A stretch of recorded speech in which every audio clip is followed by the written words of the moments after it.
മഴ തോരും മുമ്പയുടെ പുതിയ എപ്പിസോഡ് റിവ്യൂയിലേക്ക് എല്ലാവർക്കും സ്വാഗതം.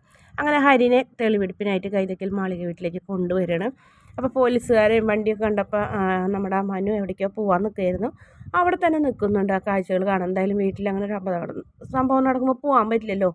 അങ്ങനെ മനു ഇങ്ങനെ അന്താളിച്ച് ഇങ്ങനെ നിൽക്കുകയാണ് പോലീസ് സ്റ്റേഷനിൽ. മനുവിനെ കണ്ടപ്പോൾ ഒരു നോട്ടമൊക്കെ നോക്കുന്നുണ്ട്. ഇവൻ്റെ ചേട്ടനല്ലേ, അപ്പോൾ ഇവനും മനുവിനും അങ്ങനത്തെ ഒരു സ്വഭാവമൊക്കെ ഉണ്ടാവും എന്ന് വിചാരിച്ചിട്ട് ഇങ്ങനെ കണ്ണുരുട്ടി നോക്കുന്നുണ്ട്.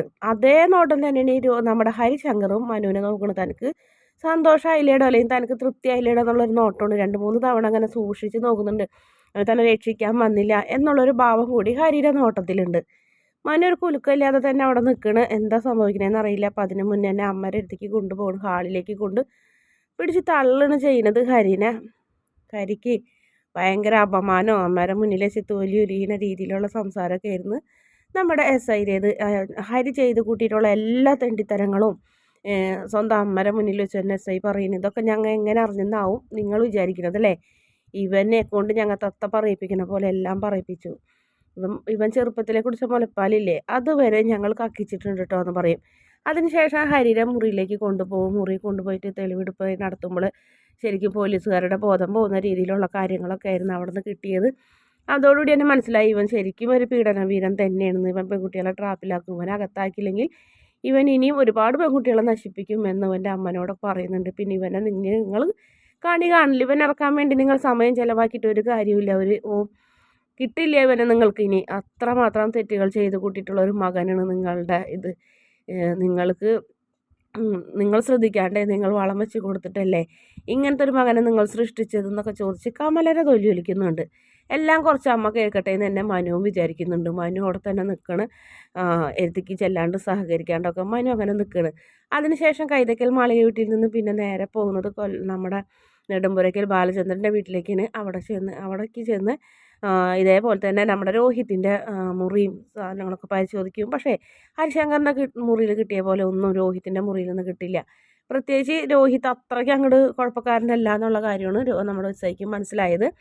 അങ്ങനെ അലീനനോട് ചോദിക്കുന്നുണ്ട്, നീ ഇവനായിട്ടൊക്കെ എന്തെങ്കിലും ബന്ധമുണ്ടോ എന്നൊക്കെ ചോദിക്കുമ്പോൾ ഇല്ല എന്നാണ് പറയണമെങ്കിലും കൂടി നമ്മുടെ അലീനനെ പോലീസ് അറസ്റ്റ് ചെയ്ത് കൊണ്ടുപോവാണ് ചെയ്യുന്നത്.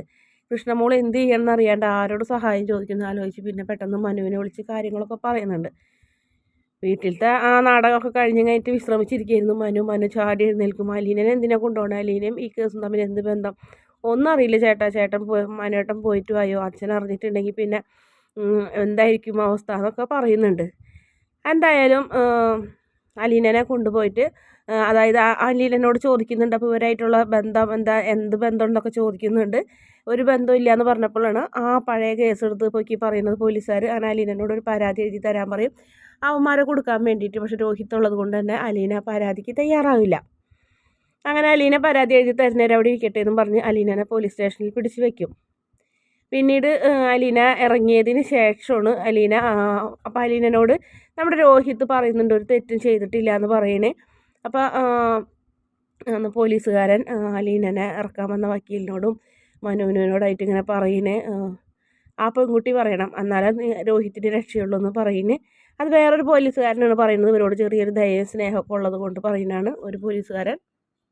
ഇവനൊരു തെറ്റും ചെയ്തിട്ടില്ല എന്ന് ഇവൻ ഇടയ്ക്കിടയ്ക്ക് വിളിച്ച് പറയുന്നുണ്ട്. അപ്പോൾ ഇവൻ ചെയ്തിട്ടുണ്ടാവില്ല, ഒരു പക്ഷേ കൂട്ടായിട്ട് നിന്നിട്ടുണ്ടാവുള്ളൂ. എന്തായാലും അതിൽ പങ്കെടുത്തിട്ടുണ്ട്, അതായത് സഹായങ്ങളൊക്കെ ചെയ്ത് കൊടുത്തിട്ടുണ്ട്. അപ്പോൾ അതുകൊണ്ട് ഇവൻ കേസില്ലാണ്ടാവില്ല, പക്ഷേ ഇവരുടെ അത്ര ശിക്ഷ ഉണ്ടാവില്ല. അതുകൊണ്ട് ആ പെൺകുട്ടി തന്നെ പറയണം എന്ന് പറയുന്നു. അങ്ങനെ ബാലചന്ദ്രൻ്റെ അടുത്തേക്ക് ചെല്ലണ അലീന എന്നിട്ട് ഇങ്ങനെ പോലീസുകാർ പറഞ്ഞതൊക്കെ പറയുമ്പോൾ ആ പെൺകുട്ടിയുടെ അടുത്തേക്ക് ആര് പോകാനാണ് മോളെ, നമ്മൾ ചെന്നിട്ടുണ്ടെങ്കിൽ നമ്മളവർ തല്ലി കൊല്ലില്ലേന്ന് ചോദിക്കും. ഞാൻ പോകുക അച്ഛാ, എനിക്കൊരു പേടിയില്ല. രോഹിത്ത് തെറ്റ് ചെയ്തിട്ടില്ലെങ്കിൽ രോഹിത്തിനെ മാത്രം ഹരിശങ്കറിൽ നിന്ന് എനിക്ക് എങ്ങനെയെങ്കിലും രക്ഷിക്കണം.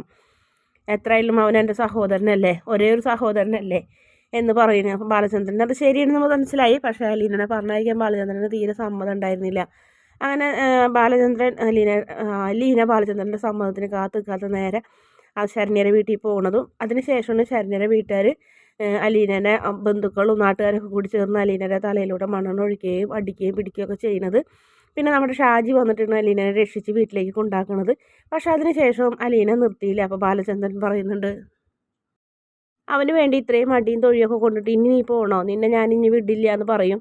അച്ഛൻ വിട്ടാലും വിട്ടില്ലെങ്കിലും ഞാൻ പോകും, ഇനിയും പോകും. എന്തായാലും ഇന്നും തല്ലിയ അത്രയും നാളെ അവർ തല്ലില്ല. നാളെ തല്ലിയത്രയും മറ്റന്നാൾ അവർ തല്ലില്ല, അവരുടെ കൈ കഴക്കില്ലേ എന്ന് പറയുന്ന അലീനനെ അതിൽ നിന്ന് പിന്മാറ്റാൻ പറ്റില്ല എന്ന് മനസ്സിലായി. അങ്ങനെ വീണ്ടും അലീന അങ്ങോട്ട് പോകണം. അപ്പോൾ നമ്മുടെ ഷാജിര സഹോദരി ചുരിദാറൊക്കെ ഇട്ടിട്ട് അലീന വന്നത് അതൊക്കെ കൊണ്ടു കൊടുക്കും, നന്ദിയൊക്കെ പറയും. അതിനുശേഷം അലീന അവരുടെ വീട്ടിലേക്ക് ചെല്ലുന്നുണ്ട്. അതിന് മുന്നേ തന്നെ അലീനനെ എങ്ങനെ കൊല്ലാൻ നോക്കിയതും കൈകാര്യം ചെയ്തതൊക്കെ നാട്ടുകാർ അതിലാരോ പോലീസുകാരെ വിളിച്ച് പറഞ്ഞിട്ട് പോലീസുകാർ വന്ന് അവരെ ഭീഷണിപ്പെടുത്തിയിട്ടുണ്ടായി. കോളനിയിലുള്ളവരെ ബലാത്സംഗം ചെയ്ത ആൾക്കാരൊക്കെ സ്റ്റേഷനിലുണ്ട്, അതിന് അവരെ കോടതിയിൽ ഹാജരാക്കും, അല്ലാണ്ട് നിങ്ങളായിട്ട് ഒരു കേസും ഒരാളെയും കൊല്ലാനും തല്ലാനും നിൽക്കരുത്, നിങ്ങൾക്ക് എന്താ അധികാരം എന്നൊക്കെ ചോദിച്ച് പരാതിയൊക്കെ എഴുതിയെടുക്കുമെന്ന് പറഞ്ഞപ്പോൾ പേടിച്ചൊക്കെ ഓടിപ്പോകും. അലീന രണ്ടാമതും വന്നപ്പോൾ അതുകൊണ്ട് തന്നെ അയൽവക്കത്തുള്ളവരോ മറ്റുള്ള ആരും വന്നില്ല, അവരെ വീട്ടിലുള്ളവർ മാത്രം. അലീന അങ്ങനെ ധൈര്യത്തോടെ വന്നിങ്ങനെ നിൽക്കണ കണ്ടപ്പോൾ അവർക്ക് ഭയങ്കര അത്ഭുതമായി. ഇന്നലെ ഇത്രയും തല്ല് കിട്ടിയിട്ട് ഈ പെൺകുട്ടി എന്തിനാണ് വീണ്ടും വന്നത്? അപ്പോൾ ഷാജി പറഞ്ഞറിഞ്ഞായിരുന്നു ഇവർ ആ വീട്ടിലെ ജോലിക്കാരി എന്നറിഞ്ഞു. അതുകൊണ്ട് തന്നെ അലീനോട് പിന്നെ വൈരാഗ്യം വെച്ചിട്ട് കാര്യമില്ലല്ലോ എന്ന് പറയും.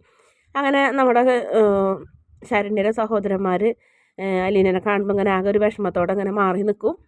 അപ്പോൾ നിങ്ങൾക്ക് എന്നെ അടിക്കണമെങ്കിൽ അടിക്കാം, പക്ഷേ ഞാൻ വന്ന ആളെ കണ്ട് ശരണ്യനെ കണ്ടിട്ടേ ഞാൻ പോകുള്ളൂ, നിങ്ങൾക്ക് എന്നെ എന്ത് വേണേലും ചെയ്യാമെന്ന് പറയും. അങ്ങനെ പിന്നെ അവരാരും ഉപദ്രവിക്കില്ല, അങ്ങനെ അവർ മാറി നിൽക്കും. അപ്പോൾ ശരണ്യ എവിടെയെന്ന് ചോദിക്കുമ്പോൾ അലീനോട് മുറി കാണിച്ചു കൊടുക്കും അമ്മ.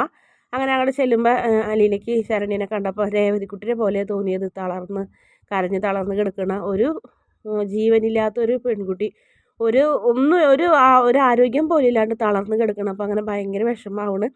അങ്ങനെ അലീന ചെന്ന് കഴിഞ്ഞിട്ട് നമ്മുടെ ശരണ്യരെ കൈ എടുത്തും കഴിഞ്ഞിട്ട് ഇങ്ങനെ തലോടനൊക്കെ ഉണ്ട്. അപ്പോൾ ആരെന്നൊക്കെ ചോദിക്കുമ്പോൾ രോഹിത്തിൻ്റെ വീട്ടിലെ ജോലിക്കാരി എന്ന് പറയും.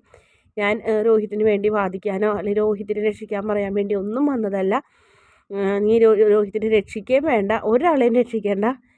ഇതിപ്പോൾ ഞാൻ വന്നത് എൻ്റെ സ്വന്തം അനിയത്തി, എനിക്കിങ്ങനെ ഒരു അനിയത്തി ഉണ്ട്, ഞാൻ അനാഥാലയത്തിൽ വളർന്നതാണ്, അവളും അനാഥാലയത്തിലാണ്, ഇപ്പോൾ മറ്റൊരു വീട്ടിലാണ്. എനിക്ക് മോളെ കണ്ടപ്പോൾ അവളെ പോലെ തോന്നി, മോളുടെ അവസ്ഥ എനിക്ക് ആലോചിച്ചാൽ അറിയാൻ പറ്റും, അതുകൊണ്ട് മോളൊന്ന് കാണാനും സമാധാനിപ്പിക്കാനും വന്നതാണെന്ന് പറയും. അങ്ങനെ ശരണ്യ നമ്മുടെ അലീനനെ കെട്ടിപ്പിടിച്ച് കരയിന്.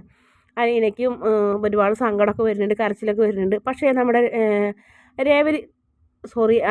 ശരണ്യയ്ക്ക് അലീനനെ കണ്ടപ്പോൾ അലീന ആശ്വസിപ്പിച്ചപ്പോൾ ഒരുപാട് ആശ്വാസം തോന്നി, ഒരിത്തിരി മനോധൈര്യമൊക്കെ തോന്നി. അതുമാതിരിയുള്ള സംസാരങ്ങളൊക്കെ ആയിരുന്നു അലീന. നല്ല രീതിയിൽ ഒരു മോട്ടിവേഷൻ തന്നെയാണ് അലീന കൊടുത്തത്. അലീന ഇതൊന്നും സംഭവിച്ചിട്ടില്ലാത്ത പോലെ നീ പെരുമാറണം, ഇങ്ങനെ മുറിയിൽ ഇങ്ങനെ അടച്ചിട്ടിരിക്കാനുള്ളതല്ല നമ്മുടെ ജീവിതം. നീ സ്നേഹിച്ച ആൾ നിന്നെ വഞ്ചിച്ചു, നിന്നെ ചതിച്ചു, അത് നിൻ്റെ ഭാഗത്തുനിന്ന് തെറ്റ്. അവനൊരു ക്രൂരനും ഒരു കൊള്ളില്ലാത്തവനാണെന്ന് നീ മനസ്സിലാക്കിയില്ല. അവൻ എൻ്റെ അടുത്തേക്ക് വരെയും വന്നിട്ടുണ്ടായിരുന്നു, എൻ്റെ ആത്മധൈര്യം കൊണ്ടാണ് ഞാനന്ന് രക്ഷപ്പെട്ടത്, അല്ലെങ്കിൽ നിൻ്റെ ഈ അവസ്ഥ എനിക്കും വന്നേനായിരുന്നു എന്നൊക്കെ പറയുന്നു. അപ്പോൾ ഈ പെൺകുട്ടി പറയുന്നു, ഞാൻ ഹരിനെ ഒരുപാട് വിശ്വസിച്ച് ഒരുപാട് സ്നേഹിച്ചു ചേച്ചി, എന്നിങ്ങനെ ചതിക്കുന്നു വിചാരിച്ചില്ല, ഒരു വർഷത്തോളമായി എന്നെ സ്നേഹിക്കുന്നത്. അതുകൊണ്ട് തന്നെ ഇതിന് മുന്നൊരു മോശമായ ഒരു പെരുമാറ്റ രീതിയൊന്നും ഇല്ലാത്തത് കൊണ്ട് ഞാൻ വിളിച്ചപ്പോൾ പോയതെന്ന് എൻ്റെ ഭാഗത്തുനിന്ന് തെറ്റെന്ന് പറയും. അങ്ങനെ അവന്മാരൊക്കെ ഇപ്പോൾ സ്റ്റേഷനിൽ ജയിലിലായിട്ടില്ലേ, ഇനിയിപ്പോൾ സമാധാനമായിട്ടിരിക്കും, പേടിക്കൊന്നും ചെയ്യരുതെന്നറിയാം. അപ്പോൾ അലീന രണ്ടുപേരും കൂടെ അങ്ങോട്ടും ഇങ്ങോട്ടൊക്കെ കെട്ടിപ്പിടിച്ച് കറിയൊക്കെ ഉണ്ട്. അപ്പോൾ അലീനയ്ക്ക് നമ്മുടെ ശരണ്യയുടെ അമ്മ കട്ടൻ ചായ കൊണ്ടു കൊടുക്കും. അപ്പോൾ അലീന അത് മേടിക്കും, ഒരു മടിയും കൂടാണ്ട് അലീന കുടിക്കുകയും ചെയ്യും. മറ്റേ ചായ നമ്മുടെ ശരണ്യനെ കൊണ്ട് നിർബന്ധിച്ച് കുടിപ്പിക്കും. അപ്പോൾ അമ്മ പറയുന്നുണ്ട്, ഒന്നും കഴിക്കില്ല മോളെ, ചിലപ്പോൾ ഒത്തിരി കഞ്ഞി കുടിക്കും, അല്ലെങ്കിൽ 2 ബിസ്ക്കറ്റ്, ഒരു ഗ്ലാസ് ചായ, ഇത്ര ഉള്ള എൻ്റെ മോള് എന്ന് പറയും. അപ്പോൾ പറയും സമാധാനപ്പെട്ട് അവൾക്ക് കരയാനുള്ള അവകാശമെങ്കിലും കൊടുക്കും, നിങ്ങൾ ഒന്നും പറയണ്ട, അവൾ കരഞ്ഞ അവളെ മനസ്സിലെ വിഷമങ്ങളൊക്കെ തീർക്കട്ടെ, എന്തായാലും സംഭവിച്ചു പോയില്ലേ എന്ന് പറയുന്നു. അപ്പോൾ അലീന വന്നതോടുകൂടി ശരണ്യയ്ക്കൊരു മാറ്റമുണ്ട്. അങ്ങനെ അലീന പോട്ടെ എന്ന് ചോദിച്ചപ്പോൾ ശരണ്യയുടെ മുഖത്ത് ഭയങ്കര നിരാശയാവും. ചേച്ചി പോകണോ എന്ന് ചോദിക്കും. ഞാൻ നാളെയും വരും, മറ്റന്നാളും വരും, എന്നും വരും നിൻ്റെ അടുത്തേക്ക്, നിന്നെ ഒന്ന് ശരിയാക്കി എടുത്തിട്ടേ ഞാനിവിടെ നിന്ന് പോകുള്ളൂ എന്നൊക്കെ പറയും. എന്നിട്ട് കുറച്ച് നേരം കൂടി ഇരിക്കാൻ അലീനോട് ഇങ്ങനെ കെഞ്ചി പറയുമ്പോൾ ജനലൊക്കെ അടച്ചു പൂട്ടിയിട്ടേക്കണം. അപ്പം അലീന പതുക്കണം ജനൽ തുറന്നൊക്കെ ഇടും. ജനൽ തുറക്കാനൊന്നും ശരണ്യ കൂട്ടാക്കൂല. ഹോസ്പിറ്റലിൽ വന്നതിന് ശേഷം പുറത്തേക്കൊന്നും ഇറങ്ങിയിട്ടില്ല, അയൽവക്കക്കാർ പോലും ശരണ്യനെ കണ്ടിട്ടുമില്ല. അങ്ങനെ വെളിച്ചം കണ്ടപ്പോൾ ശരണ്യയ്ക്ക് ഭയങ്കര പേടിയായി. അപ്പോൾ അതും മാറ്റിയെടുക്കണമെന്ന് വിചാരിച്ച് അലീന നിർബന്ധിച്ച് പിടിച്ച് വലിച്ച് അലീന നമ്മുടെ ഈ ശരണ്യനെ മുറ്റത്തേക്ക് കൊണ്ടുപോകുന്നുണ്ട്. അവിടെ കൊണ്ടുചെന്ന് അവിടെ പിടിച്ചിരുത്തും, മുടിയൊക്കെ ആകെ അലങ്കോലമായി കിടക്കുള്ളൂ. അപ്പോൾ അമ്മനോട് ചീർപ്പ് ചോദിക്കും, അങ്ങനെ ചീർപ്പ് കൊണ്ടു കൊടുക്കും. ചീർപ്പ് കൊണ്ട് മുടിയൊക്കെ ഈരി ഭംഗിയിൽ കെട്ടിവെച്ച് കൊടുക്കും. എന്നിട്ട് പിന്നെ ശരണ്യനോട് കൂട്ടുകാരിമാരെ വിശേഷം, ഏറ്റവും നല്ല ഫ്രണ്ട്സ് ആരെന്നോ കോളേജിലെ വിശേഷങ്ങളൊക്കെ ചോദിക്കും. അപ്പോൾ അതൊക്കെ ശരണ്യ അങ്ങനെ മടി കൂടാതെ പറഞ്ഞു കൊടുക്കും. അപ്പോൾ അമ്മ അതൊക്കെ വന്ന് കണ്ട് കണ്ണീരോടെ പോകുന്നത് മോൾക്കൊരു ആശ്വാസമായി എന്നുള്ള കാര്യം അവർക്കും മനസ്സിലാവുണ്ടായിരുന്നു. അതിനുശേഷം പിന്നെ 2-3 തവണ അലീന വന്നതോടുകൂടി കൂട്ടുകാരിമാരെ പോലെ ആയി അലീനയും നമ്മുടെ ശരണ്യയും. സഹോദരി രേവതിക്കുട്ടിനെ പോലെ തന്നെയാണ് എനിക്ക് നീയുമെന്ന് പറഞ്ഞിട്ടാണ് അലീനെ ആശ്വസിപ്പിച്ചത്. അങ്ങനെയാണ് രോഹിത്ത് ഒരു തെറ്റും ചെയ്തിട്ടില്ല എന്ന് ശരണ്യ പറയുന്നത്. ഈ വന്ന 2 പേരെ പരിചയമില്ല, ഒരാളെ മാത്രം പരിചയമുള്ളൂ, പക്ഷേ രോഹിത്ത് ഉണ്ടായിട്ടില്ല ആ കൂട്ടത്തിൽ നിന്ന് എന്ന് നമ്മുടെ ശരണ്യ അലീനോട് പറയുമ്പോൾ തെറ്റ് അങ്ങനെയാണെങ്കിൽ ഒരു നിരപരാധിന് നമ്മൾ കാരണം ശിക്ഷിക്കപ്പെടാൻ പോകുന്നു പറഞ്ഞപ്പോൾ അവരമ്മയ്ക്കും അച്ഛനും അത് സഹോദരങ്ങൾക്കൊക്കെ വിഷമാവും. അങ്ങനെ രോഹിത്തിനെ രക്ഷിക്കാമെന്ന് നമ്മുടെ അലീനയ്ക്ക് വാക്ക് കൊടുക്കുകയാണ് ശരണ്യ. അതേപോലെ തന്നെ പറയുകയും ചെയ്യുന്നുണ്ട് കോടതിയിൽ. കോടതി രഹസ്യമൊഴിയായിട്ടാണ് കൊടുക്കുന്നത്. 3 പേര് മാത്രമേ പീഡിപ്പിച്ചിട്ടുള്ളൂ, രോഹിത്ത് അവിടെ ഉണ്ടായിരുന്നുള്ളൂ എന്ന് മാത്രം, എന്നെ ഒന്നും ചെയ്തിട്ടില്ല രോഹിത്ത് എന്ന് പറഞ്ഞപ്പോൾ അങ്ങനെ നമ്മുടെ രോഹിത്ത് ഈ കേസിൽ നിന്ന് ഊരി പോരുന്നുണ്ട്. അതിനുശേഷം രോഹിത്ത് അലീനയും കൂടി ശരണ്യനെ കാണാൻ പോകുന്നതും ശരണ്യനോട് മാപ്പ് പറയണമൊക്കെ ഉണ്ട്. വീഡിയോ ഇഷ്ടപ്പെട്ടാൽ ചാനലൊന്ന് സബ്സ്ക്രൈബ് ചെയ്യണേ.